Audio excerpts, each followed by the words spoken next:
What's going on, you guys? Nintendo Mania here, and in this video I'm going to be just showing you and talking about my games that I've beaten in 2024. Now this list isn't too big, honestly. It's like maybe 1, 2, 3, 4, 5, 6, 7, like 10 games, and 2 of them I beat yearly, but I'm showing them here anyway. So, well, one of them I guess I beat yearly, but yeah, I'm gonna show you guys what I got here. The first one I'm going to talk about, so I don't forget, because I don't own it physically, is BanjoKazooie. I beat it early in February, and for being a collectathon, it was absolutely awesome. I loved it. Collectathons usually aren't like my go-to, but BanjoKazooie was a really good one. I don't know if it was because Donkey Kong 64 left a bad taste in my mouth for them as a kid or what, but yeah, collectathons just stress me out and overwhelm me a lot of times, but BanjoKazooie I feel like hit the balance properly. So yeah, tough game. I played it on the actual N64 hardware, so that was cool. The final boss, which everyone says is so hard, I actually found easier than the quiz that you do before that. But yeah, mechanics wise, gameplay wise, pretty much everything holds up very well in that game. So figured I'd mention that here first. And now for a couple Super Nintendo games, I beat this one pretty much, well, usually multiple times a year, honestly, and that is Donkey Kong Country. Love that game. I think it is like one of the most perfect platformers of all time. And then I just beat recently, for the second time in my life, Donkey Kong Country 2, which is just as good as the first one, if not better. But I just have such a special place in my heart for the original, and I need to pick up 3 as well. I did beat that. Beat all 3 of them on stream this year, so if you want to check that out, they are on my channel. Next here, go with Partners in Time. I'm pretty sure I beat this like really early in the year. It could have been really late 2023, but Partners in Time. I was on a mission to complete all of the Mario and Luigi games before Brothership, so yeah, that didn't really happen. But I did get through Superstar Saga on 3DS in 2023. Got through this one. I'm pretty sure I finished it like, I might have actually finished this one like today last year. But I'm going to mention it anyways here because it was so close to the new year that I kind of forget. But great game. I love the option of having the 4 brothers, the babies and the grown-up Mario brothers. I didn't know how I liked it at the time when I beat it. It wasn't hard to use them, but it seemed like a little too much button pressing. But at the same time, now when I think back on it, it's a really cool mechanic they added in.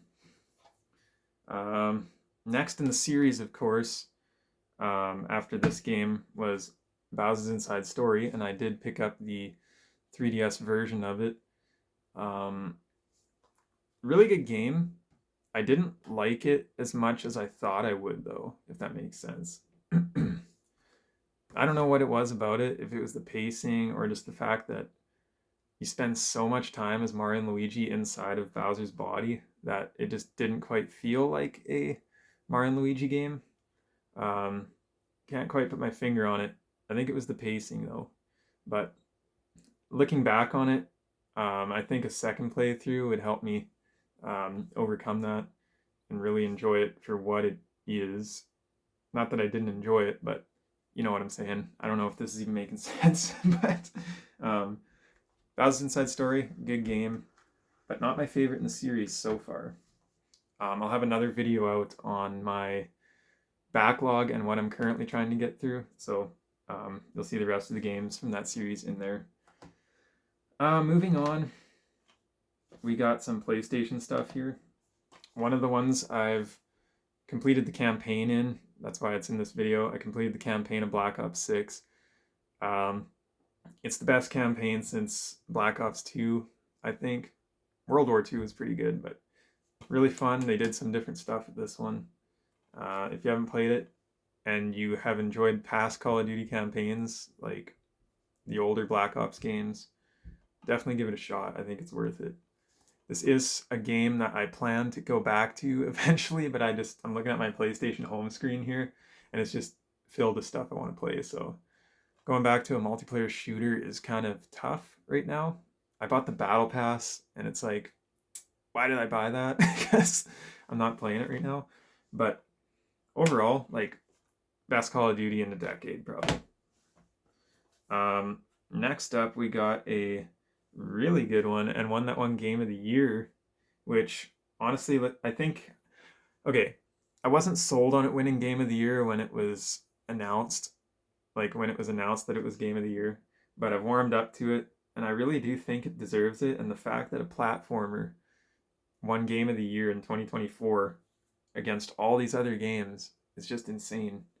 But that is Astrobot, and very Nintendo-like game. And in the Game of the Year awards speech, they even mentioned Super Mario Brothers and Nintendo, even though they didn't really say the word Nintendo because I don't think he was allowed. They gave a shout out to Nintendo for making platformers what they are today. So this game comes with a little poster and comic book style manual, which is cool. But yeah, I had a lot of fun with this game. The bosses were pretty cool. The one level where you're tiny and then huge is really neat. I thought that was pretty awesome. But yeah, with all the different PlayStation franchises in here, that probably 70% of them I didn't know, but it was still really cool to see all those things, and the special levels with levels were themed around games like God of War Ragnarok or like the Uncharted franchise or stuff like that. That was pretty cool. So I think it deserved it. Game of the Year.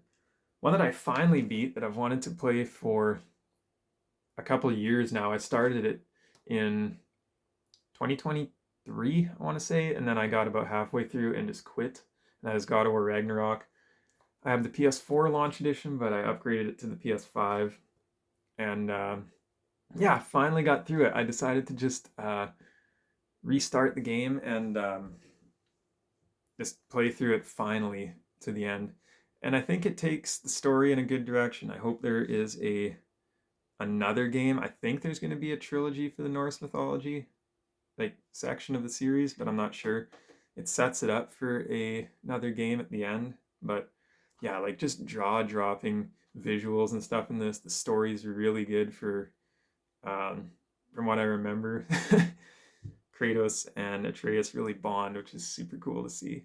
But yeah, I really enjoyed this one. 3 left here. Switch games. We'll go in order of me completing them, I guess. The first one, Luigis Mansion 2 HD. I was hyped about this game when it came out, and I did enjoy playing it, but I don't know. Looking back on it, Luigi's Mansion 2, I want to say it's one of the better in the series, but it really, after playing this one, it really shows that the formula for 1 and 3 worked better, but this was a handheld game originally, so I can see why they did the mission structure with the 3DS in mind. But yeah, I think it was a good remaster though. It could have been, I wish it would have been 60 frames per second, but they capped it at 30. But the visuals look pretty decent and cleaned up from the 3DS. And if you've never played this game, I would recommend picking it up still. I don't think there is really a bad game in the Luigi's Mansion series. Next, we got one that I've wanted to play and beat for a long time, and I ended up buying it on GameCube literally like weeks before this version was announced. So I put my playthrough on halt on the GameCube and waited for this to come out in May of this year, 2024. I finished it in June or July, I think, but Paper Mario: The Thousand-Year Door is not my favorite Paper Mario. I think that still goes to the first one from ones I've played, but it's really solid. Great characters, great partners. The world is awesome. I really like the pirate themed chapter, which is pretty cool. There's a couple chapters in there where I didn't really dig it as much, like the wrestling one, not the wrestling one, but you know, the third or fourth chapter, I think it is. It really wasn't my thing because it was so repetitive, but overall, fantastic and definitely worth a playthrough. If you've never played it, pick her up. Next and last on the list here, or no, not last. There's still one more I got to talk about after this. We got Echoes of Wisdom. Good Zelda game. I enjoy the world and just the feel of it, but the combat suffers because of the direction they decided to go with Zelda, which I'm not really sure how else they would attempt combat if they use Zelda as a main character again in a game. I'm not entirely sure what they would do with that, but yeah, I don't know. The echo mechanic is all right.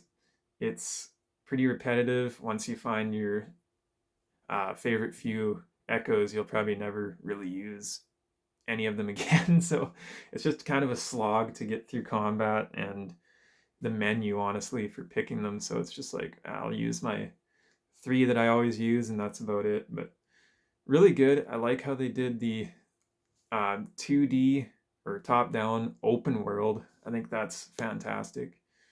Lots of different ways to get around. Really cool. But it's a problem with the Zelda series right now where there isn't that satisfaction of progression that there used to be because of the formula they're now using to make it so that it can be open world. Like, I wish they'd go back, take a step back, and really look at what Zelda used to be and craft something from that as well. But yeah, good game. Not my favorite Zelda game by a long shot, but pretty good, gotta say. And the last game I beat this year, I think, I'm looking at my PS5 screen here, is Elden Ring. Ever since it came out, I've been attempting to get through that game. Let me just look actually at my playtime here. I have 85 hours in the actual PS5 version because I did upgrade. I'm just starting the game up here. I'll be right back when it's all booted up. Okay, so looking at my file here, I've put 116 hours into the game on this playthrough. I'm level 158, and I just remember back in March, I believe they announced the Shadow of the Erdtree early this year. Am I correct in that? Anyway, they announced that expansion, and I was like, okay, I have to I have to go back to this game and just like laser focus on it and finish it, which is exactly what I did. I ripped through the rest of my playthrough in the month of March of this year, which was great. Fantastic game. I loved it. Loved every second of it. And then when the Shadow of the Erdtree DLC came out in June, I started that, but again, I kind of fell off. So I haven't finished the DLC. I do want to do that as well. But I just haven't done it yet, so I can't say I've beaten the full experience of Elden Ring yet, just the base game. But the expansion's really good. I really like it. It's huge. It's like a whole nother game. It's like probably 40 hours to finish if you're not dying over and over and over and over. But I probably put 15, 20 hours into the DLC. So yeah, there's my tangent about Elden Ring, and that is it for this video. So not counting the older Super Nintendo games, this is what I've beaten. Well, maybe this one too. Not sure on that one, but this is what I've beaten in 2024. I will be back with another video showing what I plan to beat or what I have in my backlog for 2025 in the next video. So yeah, stay tuned for that. Make sure you like if you did enjoy. And yeah, again, stay tuned. We hit 750 subscribers, and I gotta be honest, that Game Boy Advance video I put up kind of blew up for me. And same with my manga collection video. It's like my most viewed video on the channel now, so that's kind of crazy. So yeah, thank you guys for that. That's wild. Gotta get them watch hours. I want to get the super chats and like ads and stuff. I really have a hard time getting watch hours. But yeah, anyways, that's it for this one. I will talk to you guys in the next video. See you then. Bye-bye.